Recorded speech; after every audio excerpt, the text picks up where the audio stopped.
Përshëndetje nga sofra shqiptare, kam sjell recetën e hidhenikut të Kollëmojt, një pite e vjetër tradicionale, recete e gjyshëve tona, shumë e thjeshtë për përgatitje dhe e shëndetshme. Besoj se kam ju pëlqyer kur ta shihni videon në vazhdim.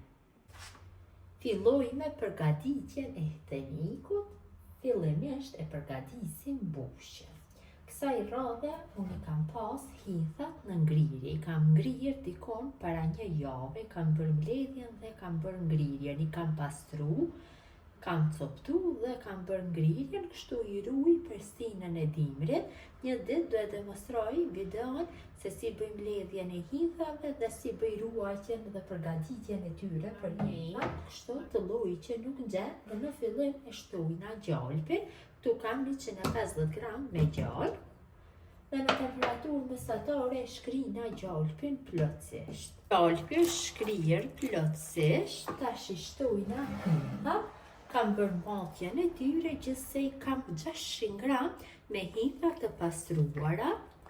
I shtojmë këto masat e hithave, janë për një pite në tepsi me dimensione 40. Qofse e përgatit në një tepsi më të madhe, atëherë duhet që të keni më shumë, sa më shumë që të kenë bushje, pitët e Kollëmojta aq më të mira do dalin.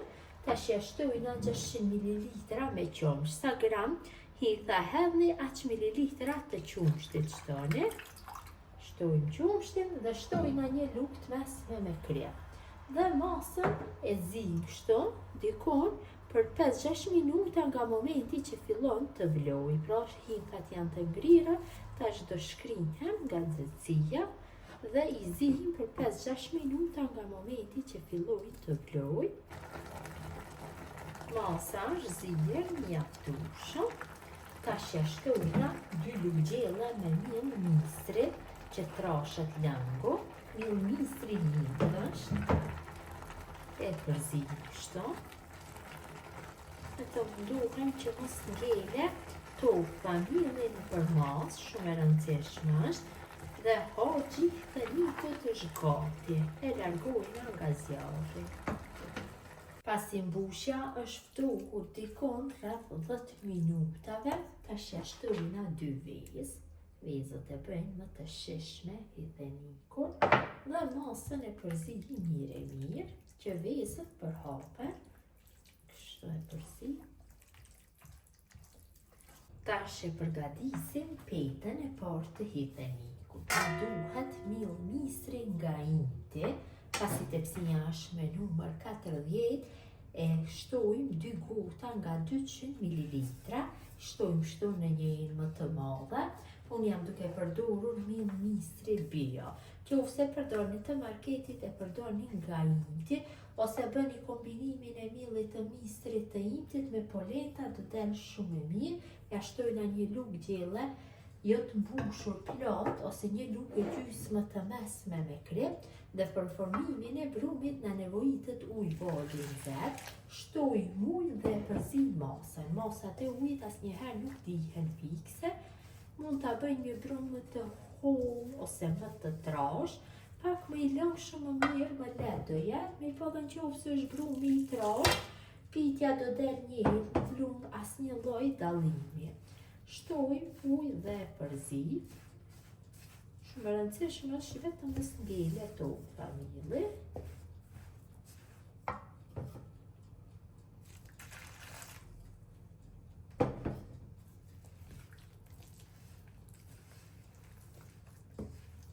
Kam përzirë mirë masën, mjaftueshëm është masa e lëngshme. Tash do e shtrojmë për tepsije. Tash e marr tepsijen, hedhi vaj. Unë kam tepsijen e shporetit elektrik.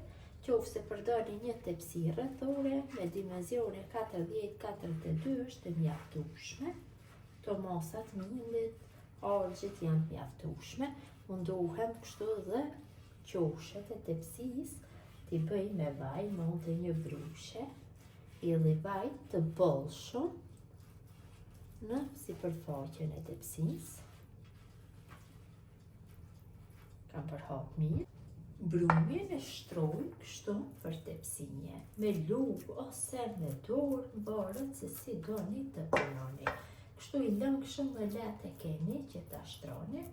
Brumin e lëngshëm mund ta shtroni dhe me lugë, kurse të fortin patjetër vetëm se me dorë duhet.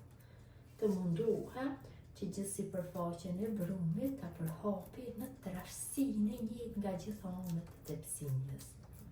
Vërtet është shumë e sheshme, e shëndetshme. Gjithë gatimet tradicionale shqiptare janë të sheshme dhe të shëndetshme. Në ushqimet tona nuk ka askund në botë.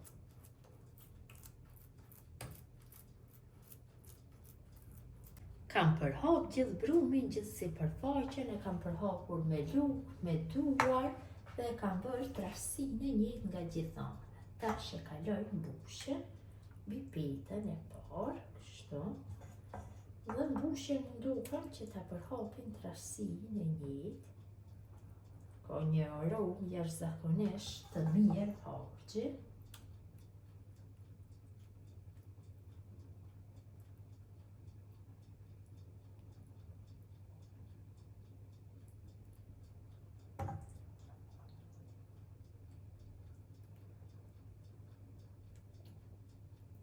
Kam kalu mbushjen mbi petën e parë. Tash formoj petën e dytë. Peta e dytë formohet kështu vetëm se me miell, nuk ka nevojë që miellit i hedhim ujë dhe krep, kështu direkt vetëm se miellin e përhapim. Dikon më shumë se një gjysmë gote do jetë mjaftueshëm. Munduhem ta mbuloj harxhin me miell kështu.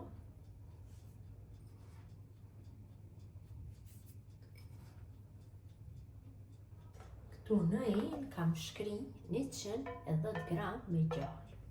Ja shtoj 250 ml me qumsht dhe vetëm se e përzi masën mirë. Dhe këtë masë e shtoj kështu mbi miellin e hepur. Munduhem që ta përhapi mirë, të ta lagi gjithë miellin. Kështu do i zbutet pitës korja dhe do bëhet më e sheshme. Pra mielli do zbutet, nuk do bëhet përcëllues. Kështu e përhapim gjithë sipërfaqen. Dhe hiteniku është gati për pjekje. Kam nxjerr furrën në 220 gradë dhe në temperaturë do e pjeki për 30-35 minuta.